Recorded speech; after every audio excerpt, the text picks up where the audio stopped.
What's the deal? It's time to get real with Jahira. It's time to get real with Jahira. YouTube. What's the deal? What's the deal? One love.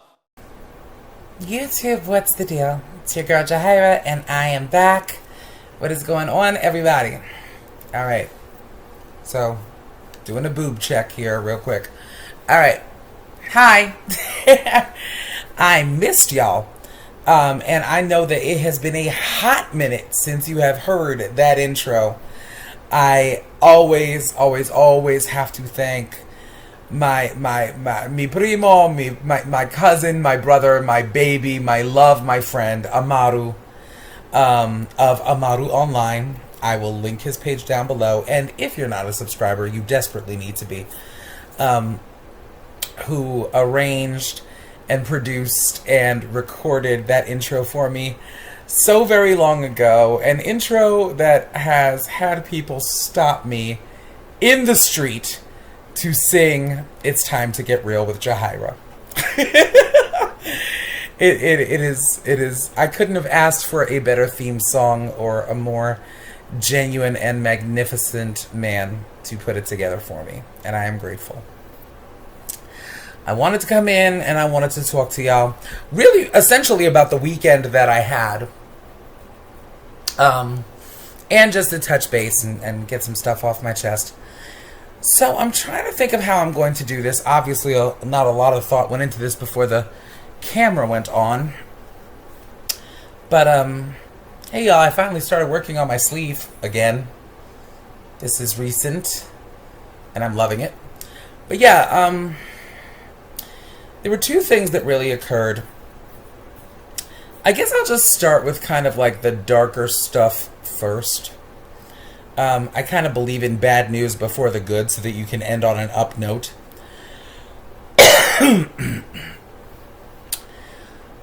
Sunday, November 20th, was the 18th annual Transgender Day of Remembrance. And, or TDoR, as we know it to be. And TDoR serves a dual purpose. It commemorates the lives of trans people across the world who lost their lives due to anti-trans violence. And it also celebrates the lives of trans people who remain with us. So it's a very bittersweet occasion.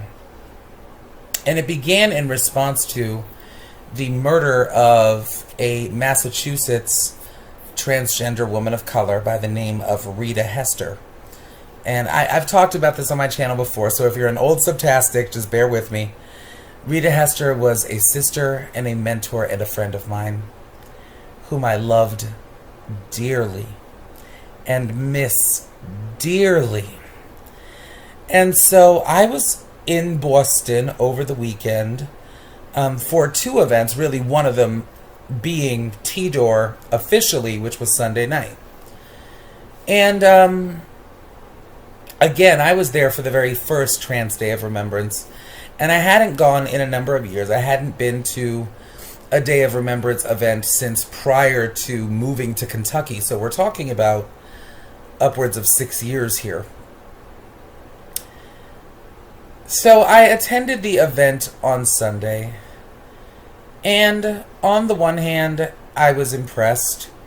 The organizers had secured a cathedral where hundreds of people had come to gather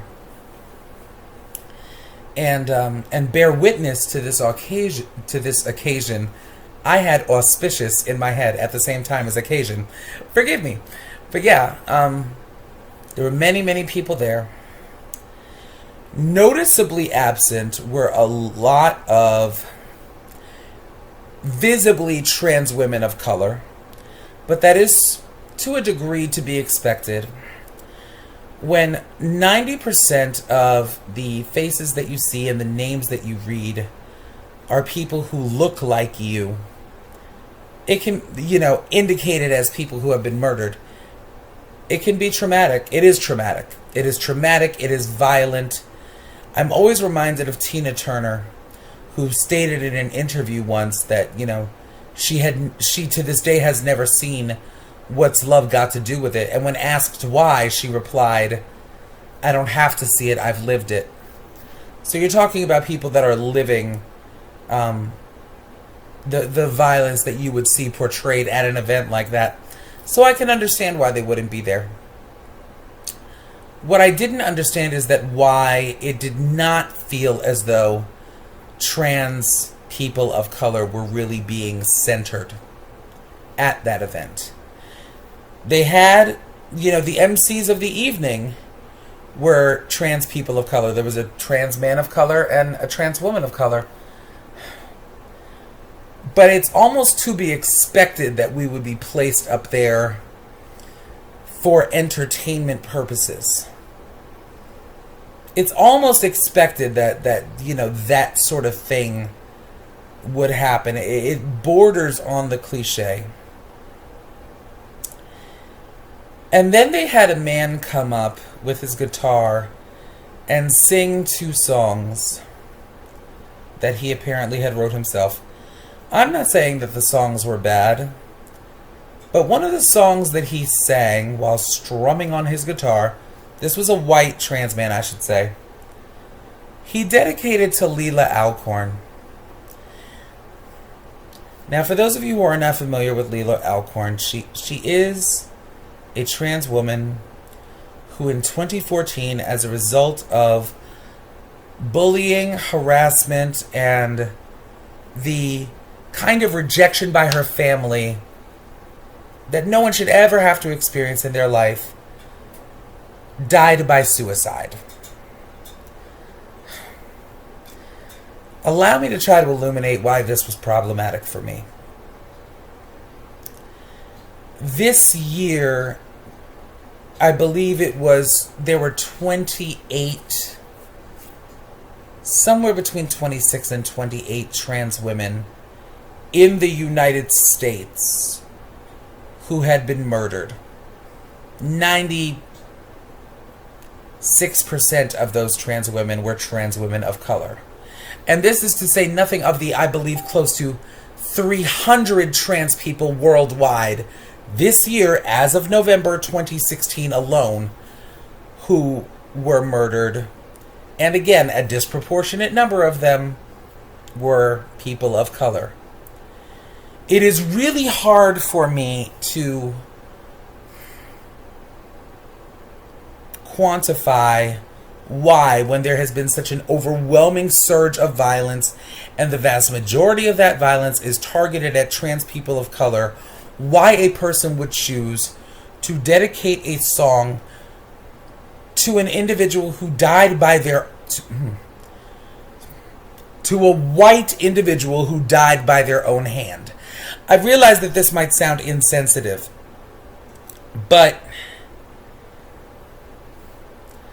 oh God, forgive me for saying it like this, but it's kind of like bringing a pork chop to a vegan potluck. I mean, my heart goes out to Leila's loved ones and family and friends and all who were affected by the life that she lived and the fact that it ended. But it's just, it's kind of a time and place thing. And granted, no, there are not a lot of opportunities to stand up and say that, Leila affected me and I would like to pay tribute to her in this fashion. But again, where so many trans people of color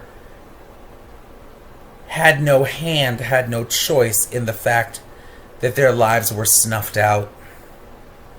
I realize that this might be sounding insensitive. I get that. I can hear the insensitivity factor in this. But it is the way that I felt, and I have to be true to it. It is. It is absolutely the way I felt, and I had to be true to it.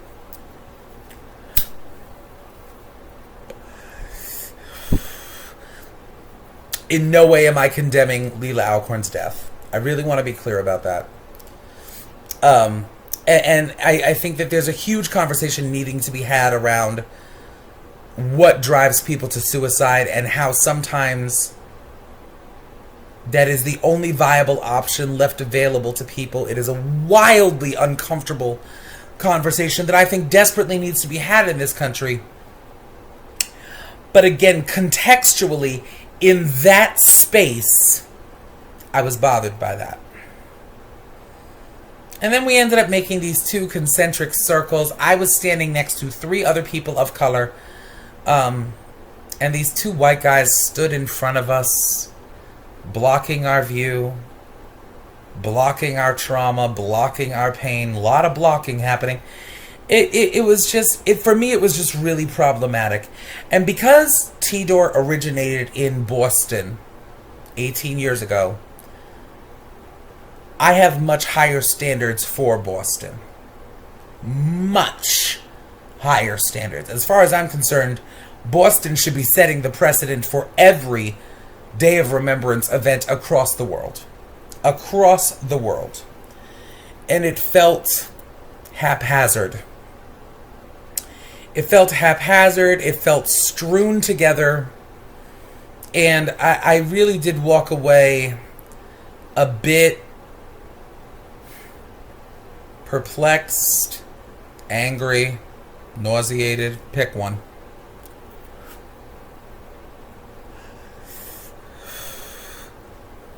I feel like better can be done.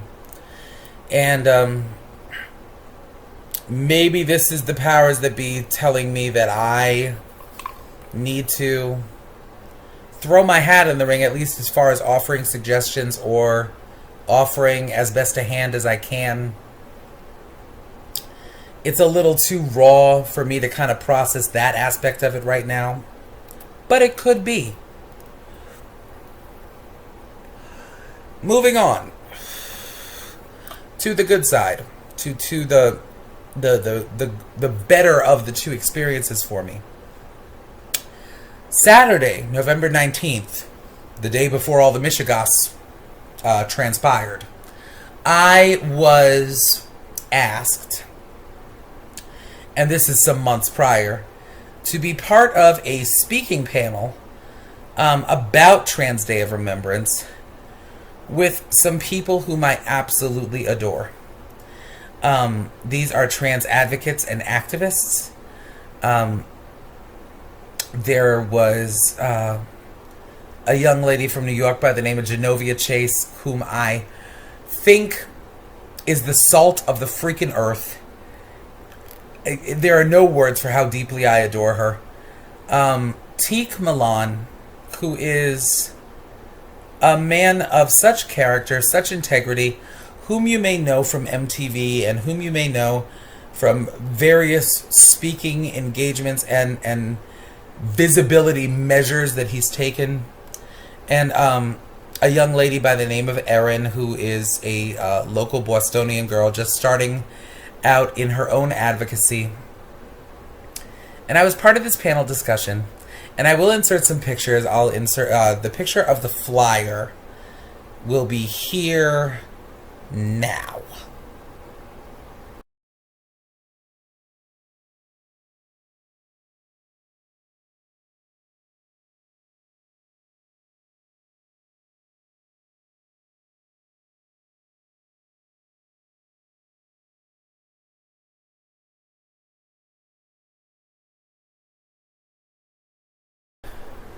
So that was the flyer, y'all. And yeah, it was amazing. It was well and truly amazing. The discussion itself could not have gone better.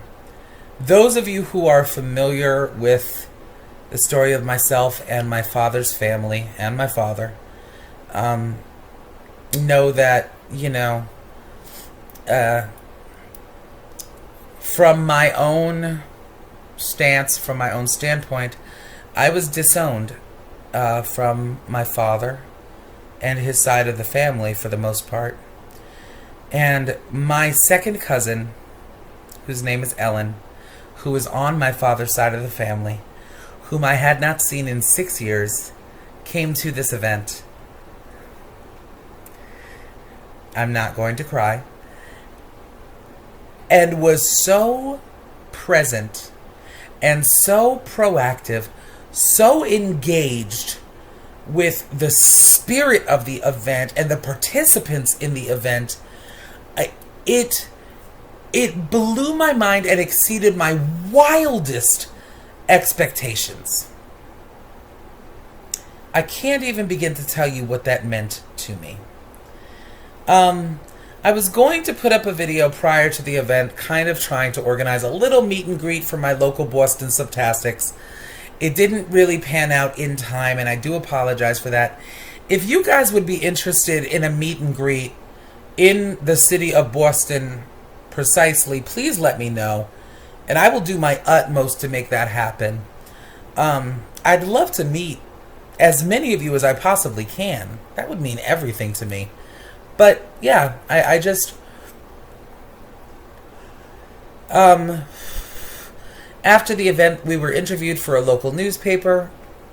There are some other things in the works, kind of at a political policy level, potentially. It was an amazing experience, and I feel so blessed to have had it. And with that in mind, there are two people that I'm going to publicly thank who have no idea that I'm making this video. The first is Lee West, who was really instrumental in getting me to this event and getting the logistics worked out, and is just an incomparable human being whom I have grown to absolutely adore. And y'all, my best friend Nolan is the one who pulled me into this. And Nolan, who is conveniently located on my neck, I could not ask for a stronger shoulder to lean on. And so yeah, I mean, all in all, it was an incredible and thought-provoking and awe-inspiring and motivating weekend that I enjoyed immensely. I hope that y'all's was good too. I know that we're like on our way to the middle, well, we're in the middle of the week now. And I know that Thanksgiving is coming up, and for those of you who are observing and celebrating, I wish you all the very best happy Thanksgiving in the world. For those of you who don't or won't or can't, I say to you happy Thursday. And yeah, I mean, there's a lot to discuss in the coming future. I've got a news piece commentary that I really do want to kind of touch on, so you'll be expecting to see that soon, I hope. And in any event, wherever you go, please take my love with you. Thank you so much for watching, and as always, family, please remember, one love.